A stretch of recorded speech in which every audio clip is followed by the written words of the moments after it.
Hello, hello.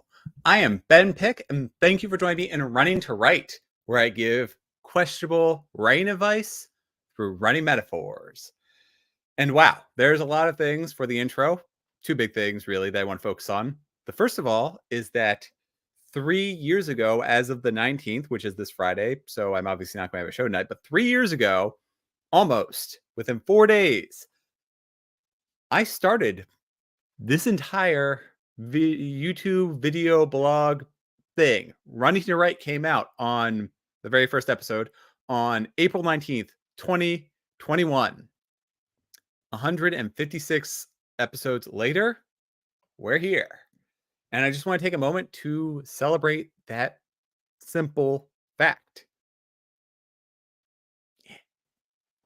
Awesome. Let me also make a note to celebrate my birthday in here, because otherwise I'm going to forget.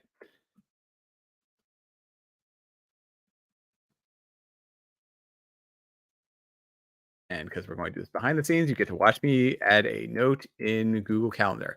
Anyways, in addition to that, the wonderful Richard Holiday is here, and he is the first person in the chat. So thank you for joining us tonight.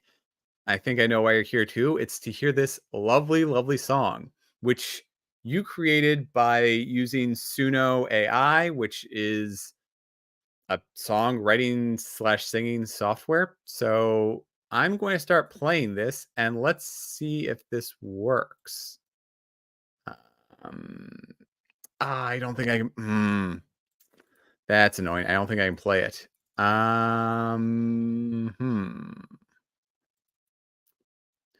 Let me see what else I can. Oh, okay. Well, that's going to be very dangerous, but let's see if this works. So we got that. Okay. So instead of sharing it in here, in which case I can't play it, I am going to do something dangerous and share my screen, which let's see how well this goes over. All right. And I'm going to play the song, so hopefully this works. Let me know in chat if you can hear it. Pick, a rider with a fire soul running through life, chasing his dreams. Yeah. Metaphors flow from. So, Richard, can you hear it? Because I got everything muted, so I don't know. Yes, awesome. And I'll stop creation, satisfying his hunger. He takes you with his running shoes on, sharing tips and tricks, making writing stronger. Running through the void, he finds his way. Words and stories he never stray. Pick, who works with a heart so true. Running through life, inspiring me and you.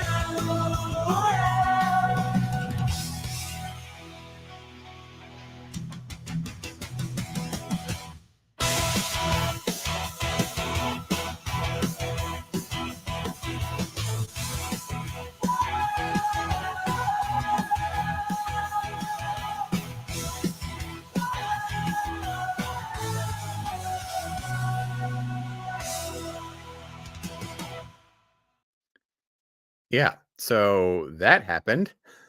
Well, yeah, thank you, Richard. Richard Holiday made that song through Suno AI, which, like I said, it's a song generating software. It's pretty cool. And yeah, that sounds like the type of music I would listen to in high school, the early, the mid-aughts, that range. So yeah, that's a thing now. And since it's AI, it's not actually replacing my main theme song, but that was a very good way to brighten up my Monday, which I don't know. Today was rough, but that's a fun song. Also, yeah, I was on a work trip last week, and some cool things about that. There may or may not be a lot of supporters for Into the Void, which is really weird because I guess I'm not really used to. I mean, there's a couple of friends who I talked to about it, and I talked to a couple of my work friends about it, but Oh boy. It was cool to just hear one of my coworkers like walk up to a crowd of other coworkers and just be like, "This guy's an author. Get his book now." Um, so yeah, funnily enough, one coworker at an event sold more than all of my marketing efforts of the past week. So he is awesome, and well, both of them are awesome. There's two main other writers in the writing group, and they're really cool. So I'm glad I got to see them in person because it was a lot of fun. And Jordan, thank you for joining us in. And you were right. I should get this underway and I should stop getting distracted by music and praising this channel for being out for a full 3 years and the like. So, on to tonight's episode. Details in our story are important, but accuracy within those details is important to her, like proper grammar. Any of you seen Wonder Woman 2? The first one, Wonder Woman, the original, well, the first one, the DCU, um, it's one of my favorite DCEU movies. It stands out as a top tier over most of the drivel by having things like compelling characters who go through arcs and this thing called a plot. I will happily bash the rest of the DCEU for the most part. I I was on a very long flight and I kept trying to watch Batman v Superman, and every single time it just put me right to sleep. So it took a monumental effort on my part to stay awake during that movie, and even then, I was just bored the entire time. Now, taking cheap shots at the DCEU feels a little mean, but it's well earned given how the decisions the creators of that universe made were clearly money based rather than trying to improve or tell a worthwhile story. Back to Wonder Woman, it was well written, well acted, and everything came together to create a lived-in universe. The first one, by the way. Needless to say, backing up for a second. That scene with it's the trench warfare and it says no man's land, and yes, it is an extremely corny scene, but it still gave me goosebumps watching her just hop up over the barricade and protect the soldiers and then slowly march onto the German side. So that was one of my favorite single scenes in all of the DCEU, and it stands the test of time. What I don't know, 7, 8, a decade later, whatever. So yeah, and that movie's actually worth a rewatch. So I should go back and watch it again. But anyways, my point being that not only is the plot great, the characters are strong, but there are such monumental and memorable scenes within there. Like I can barely remember anything that happened in the first Aquaman, and I reasonably enjoyed it, except for the fact that there's a octopus that plays guitar or plays drums. So back to Wonder Woman 2. I was very excited for the sequel, and it seemed like they would have the freedom and budget to repeat their successes. I want to say Wonder Woman made $1 billion, maybe, don't quote me on that. But with that, they should give, in previous examples, they give the director, they give the writer, they give everyone carte blanche, and they give them the time to develop a story. There's a lot of these other movies where things are rushed, and you can clearly see that. But this one seemed like everything was going its way, except the sequel failed in every possible regard. The characters, the setting, the plot structure, and the emotional payoff failed to live up to the first movie. This was a textbook case of sequelitis. What is the easiest identifier that a story is doomed? When they miss out on small details. That shows a disregard for research or care, which is all but guaranteed to resurface when getting to the more important parts of storytelling.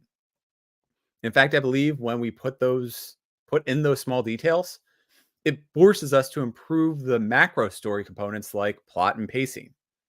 Now, counterpoint to everything I said, my wife pointed out that the costume designers were on point. The entire story is told via microcosm in the clothing choices of the characters as they progress through the movie.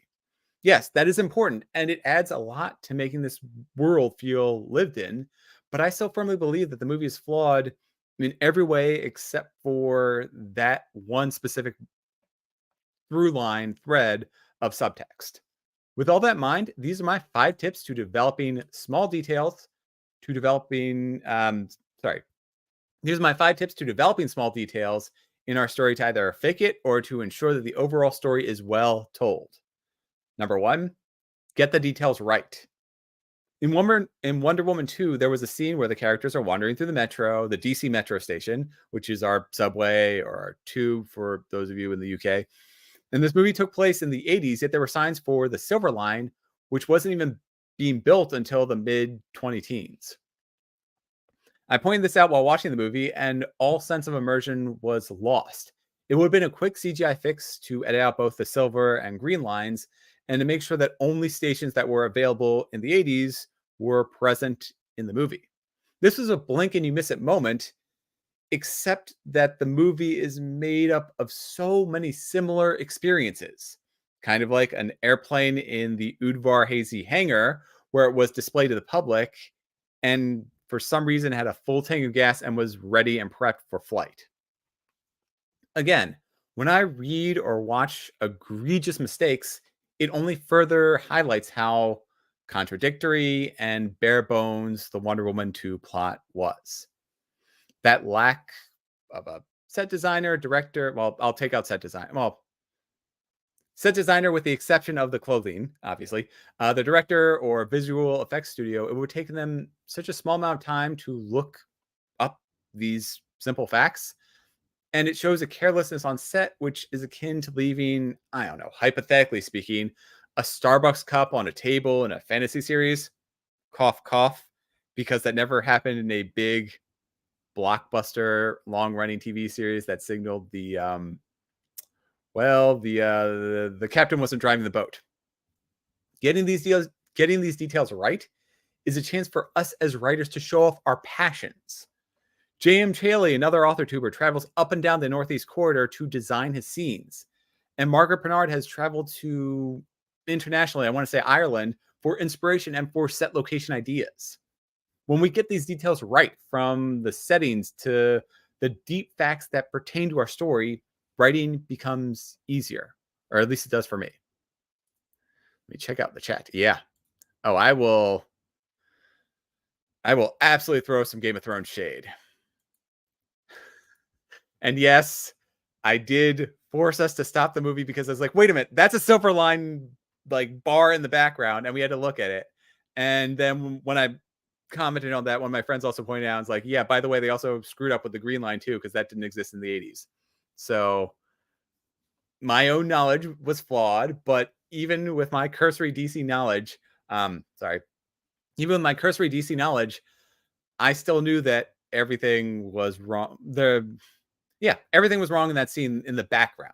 Now, what was going on in the foreground? Sure, but when those things are done wrong, it just highlights bad acting, bad plot, the fact that they took over someone else's body in here without any consent. Always fun.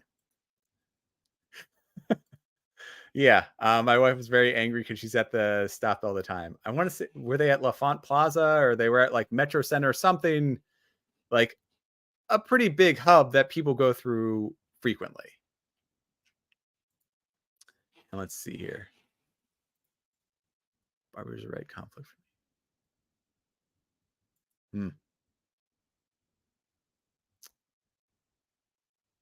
Oh, Wonder Woman only made $412 million? No, I thought it crossed the 1 billion mark. Fair enough. I guess I was wrong. And yeah, awesome on Barbie. That is definitely a movie I need to watch. It's in my of the movies I need to watch is the top there. I'm doing some other things first, but I also need to start watching or catch up to X-Men 97. I'm going through JoJo's Bizarre Adventure. So there's a bunch of things, but of the movies, Barbie is first on the list. So that's good to know. It was La Font. All right, I was close. I said it was probably La Font. I always said I would watch Barbie. You just got to put it on our little iPad thing, and I'll watch it while I work out. Now, anyways, number 2, like I said, ignore Hollywood. Movies get a lot wrong. Unfortunately, this can overwrite facts. I watched an author's video where she complained about how readers gave her book bad reviews due to what they perceived to be historical inaccuracies. Long story short, she didn't include the kilts. She didn't include kilts in her story, which took place in ancient Scotland, because the story predated when the kilt was typically worn. The author had done her research, yet the general population believed misinformation based on movies like Braveheart. In other words, the readers were wrong. Now, I personally would never rate a book badly because of the clothing or whatever, even if it were even if it were a hacking scene or something like that where it's something that I know a lot about. You know, as long as the story's compelling, I overlook a lot of the facts that are blatantly wrong in stories. But this author had done her research, yet the general population believed the misinformation based on movies like Braveheart. Yeah, sorry, I'm losing track of things. In other words, yeah, I don't have a good solution, and maybe the solution is to please a greater percentage of people by including false facts in our stories. So if she had included kilts, that could have satisfied those readers who were otherwise disappointed. Now, tailoring our stories to perpetuate the falsehood of Hollywood movies, that would likely only worsen the problem, because then somebody picks up that book and thinks, oh, kilts were worn during this time period. And yeah, that makes sense because that's what I'm expecting. When in fact they weren't. And that just continues their own misconceptions. I do not go that route. When I can, I include details as accurately as possible based on my research. I'd rather get readers who complain and lower their reviews than include something I know is erroneous in my stories. To the best of my abilities and to the best of our abilities, we should strive to stay true to the small details, assuming it's backed by research. Now, of course, if we only look at one book and it says, yeah, kilts were around in the 1600s, so include them in your story if you want to, although book wouldn't actually say that. But if we don't verify the facts using multiple sources and that aren't Wikipedia online citations, we need to really do some deep dive researches. And that's half the fun of prepping for a new book, is to figure out what facts there are and then try to find a way to incorporate them into your story or into our stories. Now, number 3, we want to use the tip of the iceberg. Don't overdo it. We have dozens of pages of notes after parsing hundreds of books for things which may only exist as a sentence in our final novel. That's good. Including these small details hints at a larger world. An offhand comment about how, say, an elf's political faction is tense with the orc guilds within the complex, robust city can indicate the past wars between the two races. Including throwaway lines can circumvent dense lore dumps of the past 1,000 years of history. I don't want to read those thick paragraphs of unnecessary lore. Whew. Those are chances for authors to show off, but they become the parts that I skim. So, for example, with the elf versus orc tension, we don't need paragraphs and paragraphs of the past wars and when the most recent one have resolved and that there's now a peace treaty and that things are tense. That can all be conveyed within a single look for one of the characters. Now, if those wars are important because a new war is about to break out, then maybe find ways to include those details without just having a lore dump. But either way, unless it's necessary, they're first of all probably going to be the things that I skim, and whenever possible, only funnel everything down so that it's a detail in the story, but it's not overdoing it. And this is true for scenes as well. We shouldn't share every detail our narrator experiences, only the most important ones they notice. Now, when I was writing the script, I was at an airport last week. I was getting ready for the work conference, and there were hundreds of people around me. I didn't notice most of them and can tell you almost nothing about anyone who's around me. I will say that there were several people who do stand out because they were, nicely put, obnoxious. There was a loud man in a Blue Jays like baseball shirt, who was on a cell phone for a good 30 minutes and spent the rest of the time loudly talking with anyone nearby who would listen. And I noticed almost everyone was on their phones with maybe 10 or so people on calls, but of all of them, that one man stands out because of the volume of his voice in an enclosed space. He was basically yelling. I mean, he was having normal conversation, but he was just really overly loud when, were hundreds of people kind of crammed into an airport. So yeah, I was not a fan of that guy.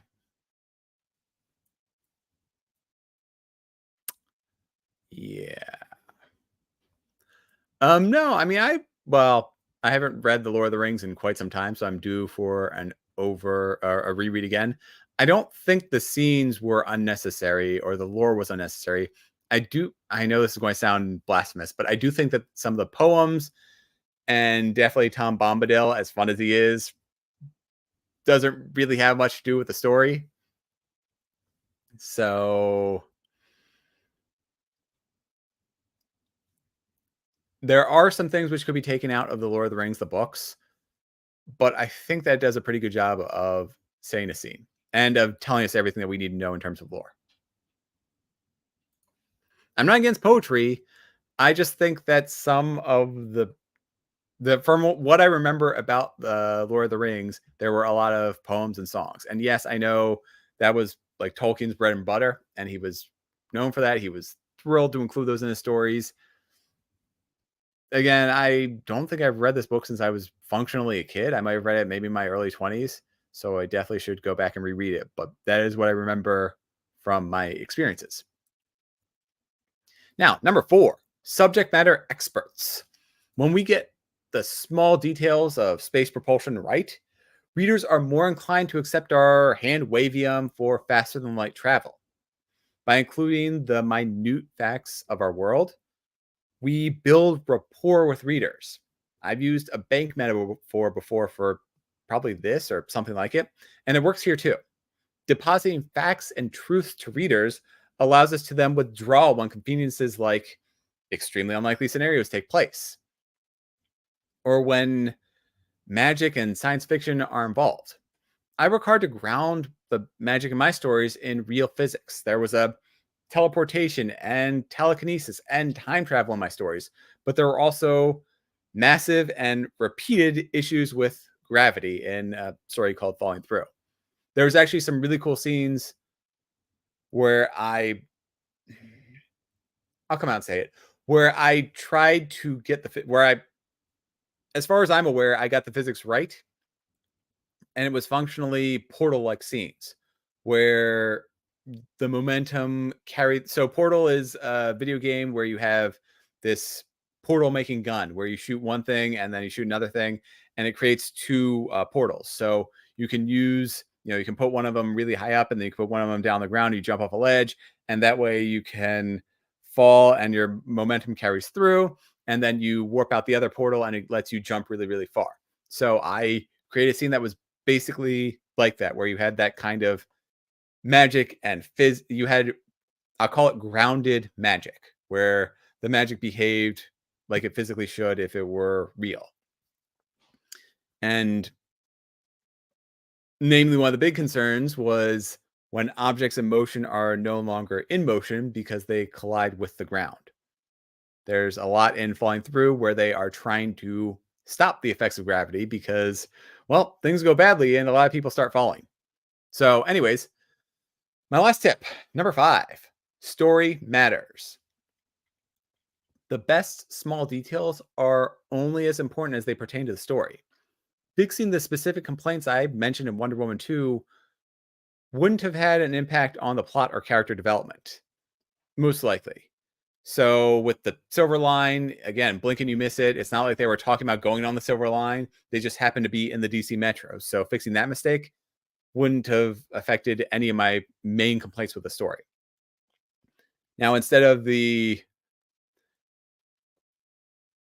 airplane in Uvar Hazy, which is a hangar that just has a whole bunch of vehicles, airplanes, whatever, the one of the space shuttle rockets was there for a while, and The fact that they just took a plane from there and it was all gassed up and ready to go. They could have just as easily incorporated the DCEU in the story and had them have a test plane that was available, built by Wayne Tech with some special technology where it, goes invisible or something along those lines.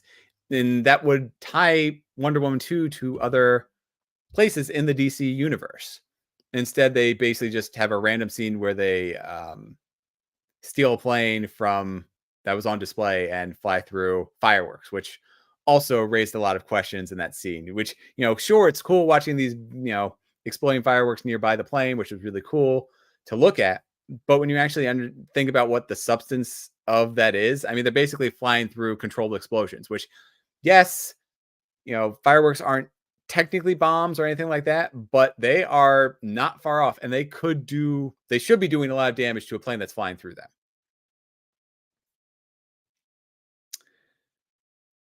And it's things like that. Because Wonder Woman 2 got so many of the small details wrong, I was bored and thinking about details like that for the entire duration of the movie. And I didn't care about the characters. Therefore I was focused on anything other than what the characters were doing as the scenes moved forward. And going back to those lore dumps, if the political intrigue of fantasy factions between those orcs and the elves or the dwarves or whomever, if it has no relevance to the story, then those small details are a waste on the page and should be removed. That being said, with mysteries, those excess details, those excess small details can be used to hide important facts from what would otherwise be trash. That is the murder mystery technique. And by trash, I also mean, well, specifically, a lot of times you'll be given 5 specific details where only number 3 or 4 is relevant and everything else is red herrings. Then the story progresses to explain why those misleading details are red herrings until we figure out the answer to the whodunit. So in that case, in a mystery, the excess small details are really, really important because they distract us from what would otherwise be the answer to the mystery. In other genres, fantasy, science fiction, the kind that I tend to write, probably even romance, those small details drag down a story, or they're just extra bulk that readers need to kind of get through to get on with what's going on. So when you can, trim things down and only include the small details that are plot relevant or help set a scene or confuse readers when it comes to murder mysteries. Those are my 5 tips to demonstrate vast knowledge while only sharing fractions through those small details. I am Ben Pick. Thank you for joining me in Running to Write. Let me know in those comments whether you have any shorthand for adding in the small details. And I'm just going to check out. Sorry, I'm checking out the comments. So let me try and catch up with Whoa Boy. Yeah. No. So they weren't Canadian. I guess. Yeah, the Blue Jays are Toronto. Yeah, you're right. So either they were, and I'm not just Canadian. Sure, I was going up to Minnesota, so it's possible, or they were just. I don't know what baseball teams are up there, so it might just be that they are the closest baseball team. I guess I don't know.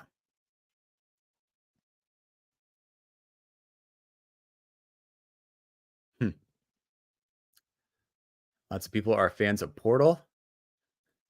Is the Silver Line the next series of One Piece? No, it is not. Although there is a character called Silver's Rayleigh, who's pretty important in there. So Silver is important, and it's the Grand Line is the main ocean in One Piece. Or well, oh boy, that is a hole with no bottom.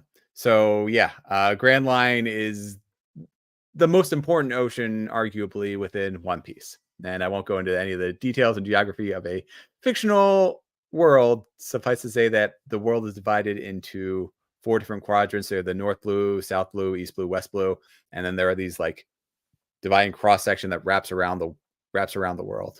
So think of it like an entire ocean divided with an X going through the entire thing. Oh boy. All right. Well, that looks like everything. So I'll start wrapping up. And I post my running and writing progress on Instagram and Twitter as Running to Write. So follow me and join with your own thoughts. Be sure to like this video, subscribe if you haven't. I've been here for 3 years. Let's keep it going. Let's only keep building from here. And I will see you next time. Until then, demonstrate all the research we've done and all the wonderfully immersive worlds we've created through our small details. Thank you, everyone, for joining tonight. I really appreciate it. I'll go ahead and say it. This is the 3rd year anniversary of Running to Write. And I appreciate all of you for being here.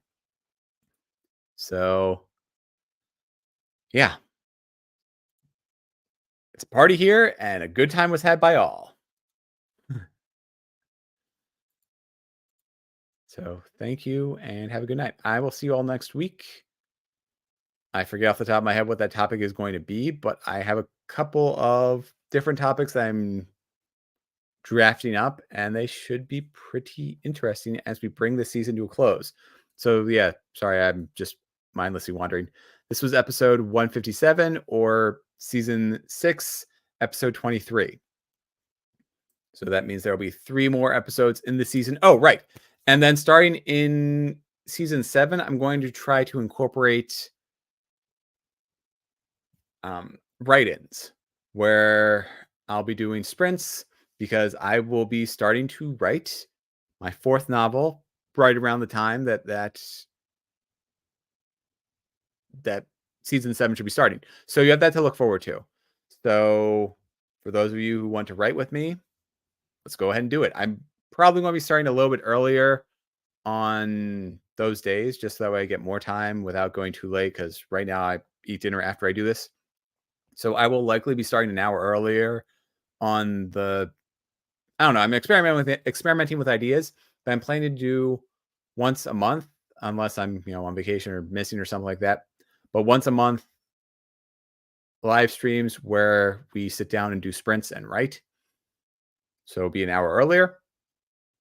And yeah, that'll be about a month from now, which by then I should hopefully be fully outlined, know exactly what I want to do with book 4, and just be ready to go.